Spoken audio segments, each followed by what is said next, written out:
तकरीबन 57 साल बाद मेरे नबी उस रास्ते से गुजरे जहां पर आपकी वालिदा की कब्र मुबारक थी। आपने अपनी ऊंटनी को उस वादी की तरफ मोड़ दिया। आपने अपनी ऊंटनी को नीचे बैठाया और आप ऊपर पहाड़ की तरफ गए। आपने अपना सर अपने घुटनों पर रखा और रोना शुरू किया। आप इतना रोए कि आपकी सारी दाढ़ी आंसुओं से भर गई और सीना तर हो गया। कई घंटों तक बैठकर आप रोते रहे। मेरे नबी दोनों जहानों के सरदार होकर तमन्ना कर रहे हैं कि ऐ मां, अगर तू जिंदा होती और देखती कि मैं ईशा की नमाज अदा कर रहा होता और तू मुझे आवाज देती मोहम्मद, तो मैं तेरे लिए नमाज तोड़ देता।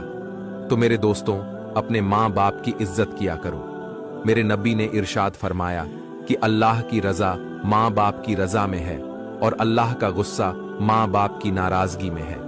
अल्लाह हम तमाम के वालिदैन की हर बला से हिफाजत फरमाए और उनकी उम्र में बरकतें अदा फरमाए।